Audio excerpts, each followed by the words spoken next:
Hello friends, আমি দীপিকা কিচেনে আপনাদের স্বাগত। আমি চলে এলাম আবার একটা নতুন রেসিপি নিয়ে। আজ আমি আপনাদের ছোলার ডালের পোলাও করে দেখাবো।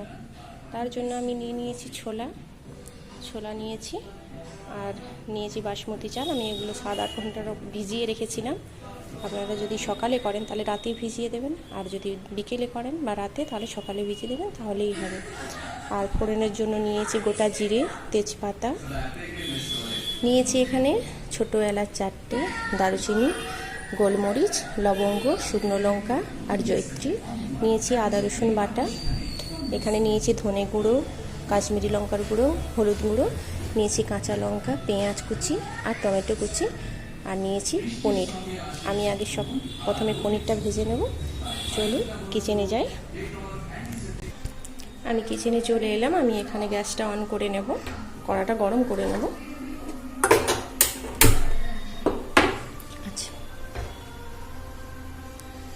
আপনারা বাসমতি চালের পরিবর্তে যে কোনো চাল নিতে পারেন। আর যদি এটা রেসিপিটা নিরামিষ বানাতে পারেন তাহলে রসুন আর পেঁয়াজটা স্কিপ করে দেবেন, তাহলেই হবে। নিরামিষ দিনেও বানিয়ে ফেলতে পারবেন ছোলার ডালের পোলাও। আমি কড়াটা গরম করে নেব। আমার কড়াটা গরম হয়ে গেছে। আমি এর মধ্যে দিয়ে দেবো সাদা তেল। আমি সাদা তেল দিয়ে ভেজে নেব। তেলটা গরম হতে দেব। আমার তেলটা গরম হয়ে গেছে। আমি এর মধ্যে এবার পনিরগুলো দিয়ে ভেজে নেব। পনিরটা শেষেও ভাজতে পারেন, তবে আমি প্রথমে ভেজে নিচ্ছি।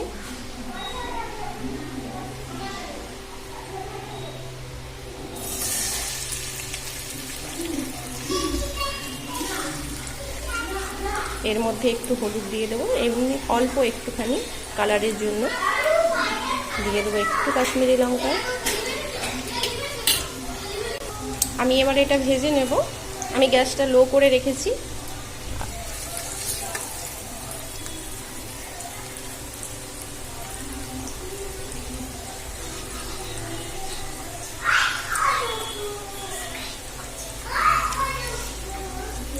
আমি এগুলো লাল লাল করে ভেজে নেব।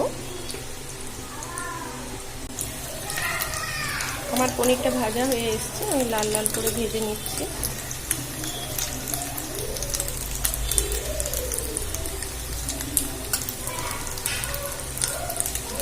খুব বেশি ভাজবো না, তাহলে শক্ত হয়ে যাবে। আমার এটা প্রায় ভাজা হয়ে এসেছে। আমি এবার এগুলো নামিয়ে নেব।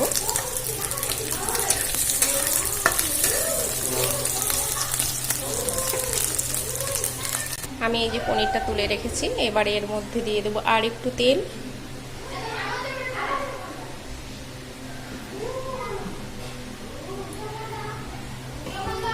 আমি তেলটা গরম করে নেব।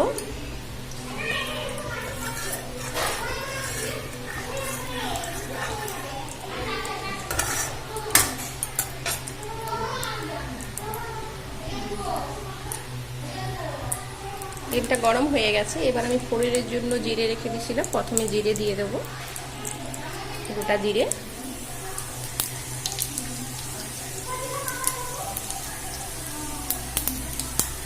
জিরেটা ভাজা হয়ে গেলে পেঁয়াজটা দিয়ে দেবো। জিরেটা ভাজা হয়ে গেছে। আমি এবার এর মধ্যে পেঁয়াজটা দিয়ে দেবো।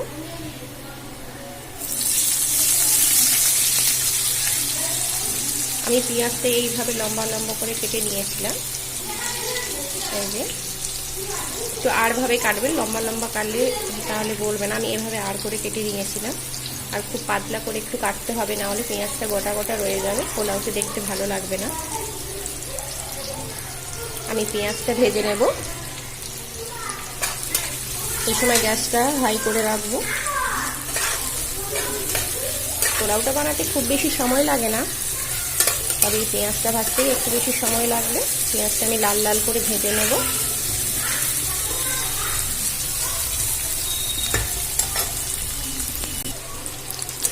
পেঁয়াজটা ভাজা হয়ে এসেছে। এবার এর মধ্যে আমি গরম মশলাগুলো দিয়ে দেব। আমি প্রথমে গরম মশলাটা দিইনি, যাতে পুড়ে না যায়, কারণ পেঁয়াজটা ভাজার সময় গরম মশলাগুলো পুড়ে যেত। তাই আমি গোটা গরম মশলাগুলো পেঁয়াজটা আর একটু ভাজা হয়ে গেলে দিয়ে দেবো।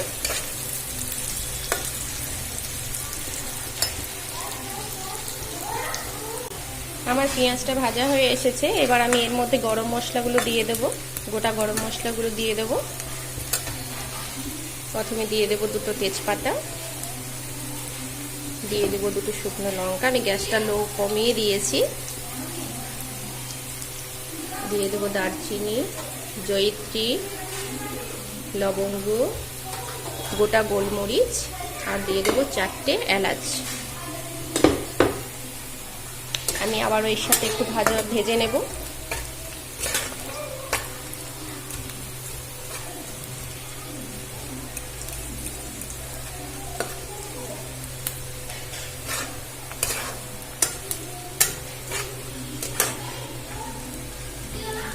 এটা ভাজা হয়ে গেছে। এবার আমি এর মধ্যে আদা রসুন বাটাটা দিয়ে দেব। আমি 2 চামচ মতো আদা রসুন বাটাটা দিয়েছি। আপনারা এখানে 2.5 চামচও দিতে পারেন, যেমন করবেন সেই পরিমাণে একটু আদা রসুনটা দিয়ে দেবেন। আমি এটা আবারও ভালো করে ভেজে নেব।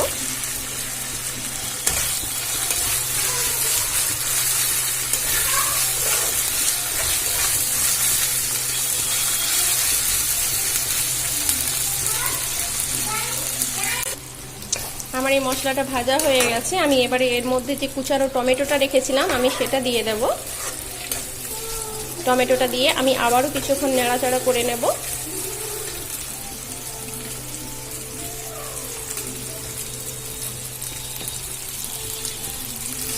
কুচানো টমেটোটা দিয়ে দিলাম। আমি আবারও এটা ভালো করে কুক করে নেব।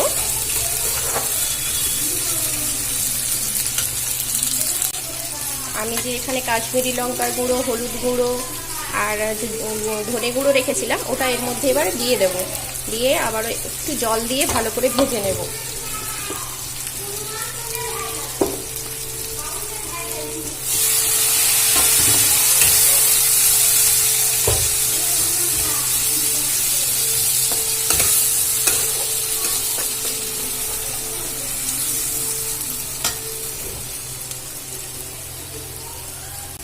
এখানে আমি অল্প একটু চিনি অ্যাড করে দেবো যাতে একটু মিষ্টি ভাব থাকে।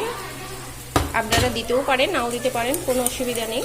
আমি একটু চিনি দিয়ে দিলাম, আবারও নাড়াচাড়া করে নেব। এর মধ্যে এবার আমি ছোলাটা দিয়ে দেব। আমি এর মধ্যে ছোলাটা দিয়ে দেব। ছোলাটা দিয়ে ভালো করে আবার নাড়াচাড়া করে নেব। ছোলাটা ভেজে নেব ওর মধ্যে দিয়ে।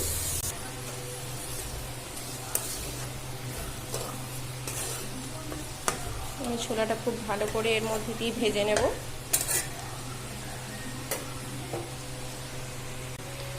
আমি ছোলাটা ভালো করে ভেজে নেব। দেখুন কত সুন্দর একটা কালার এসেছে।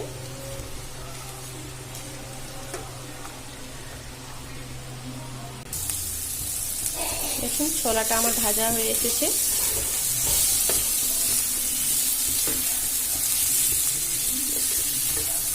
দেখুন ছোলাটা খুব ভালো মতো ভাজা হয়ে গেছে।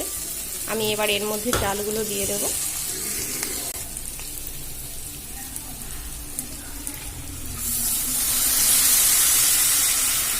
আমি এখানে 500 গ্রাম মতো চালটা নিয়েছি, আপনারা আপনাদের প্রয়োজন মতো নেবেন। আমি এটা আবারও খুব ভালো করে নাড়াচাড়া করে নেব। এটা একটু আস্তে আস্তে নাড়াচাড়া করতে হবে, কারণ চালটা ভেঙে যাওয়ার সম্ভাবনা থাকে, কারণ চালটা যেহেতু ভেজানো ছিল তাই অনেকটাই নরম হয়ে আছে। তাই আস্তে আস্তে করে নাড়াচাড়া করে আমি ভেজে নেব। এটা ভাজা হয়ে গেলে আমি এতে জল দিয়ে দেব। আমি এখন 4টা কাঁচা লঙ্কা রেখেছিলাম, সেই 4টে কাঁচা লঙ্কা এর মধ্যে দিয়ে দেবো। আপনারা দিতেও পারেন, আর না দিলেও কোনো অসুবিধা নেই।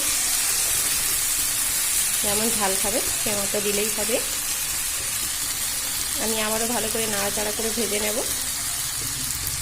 আমার এটা ভাজা হয়ে গেছে। আমি এখানে এবার জলটা দিয়ে দেব। আমি এখানে প্রায় 1 লিটার মতো জল দেব।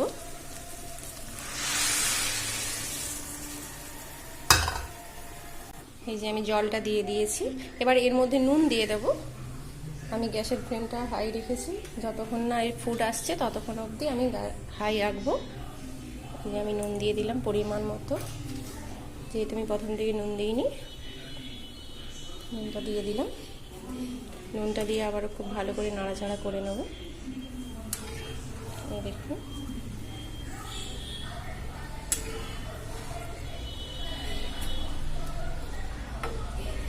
এটা ফুটে উঠলে আমি ঢাকা দিয়ে দেব। দেখুন আমার এটাতে ফুট চলে এসেছে। এবার আমি এটা ঢাকা দিয়ে দেবো। আমি গ্যাসটা লো করে এটা কুক হতে দেবো, যাতে চালটা ভালোভাবে চাল ডালটা সেদ্ধ হয়ে যায়।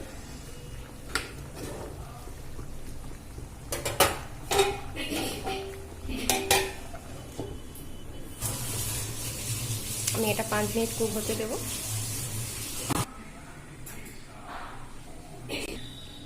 আমি এবারে ঢাকনাটা খুলে দেখব কেমন হয়েছে কুকটা। দেখুন বন্ধুরা কত সুন্দর হয়ে গেছে।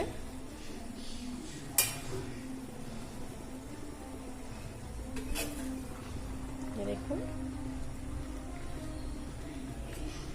আমি এবার এর মধ্যে উপর থেকে গরম মশলা গুঁড়ো দিয়ে দেব।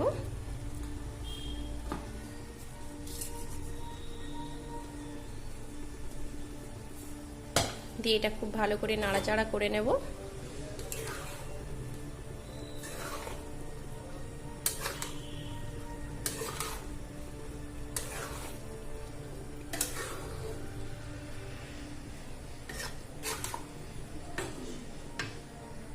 এটা আমি ভালো করে নাড়াচাড়া করে নিয়েছি। এবার এর মধ্যে ভেজে রাখা পনিরগুলো দিয়ে দেব। তার উপরে আরও একটুক্ষণ হতে দেব। তারপর আমার হয়ে গেলে নামিয়ে নেব।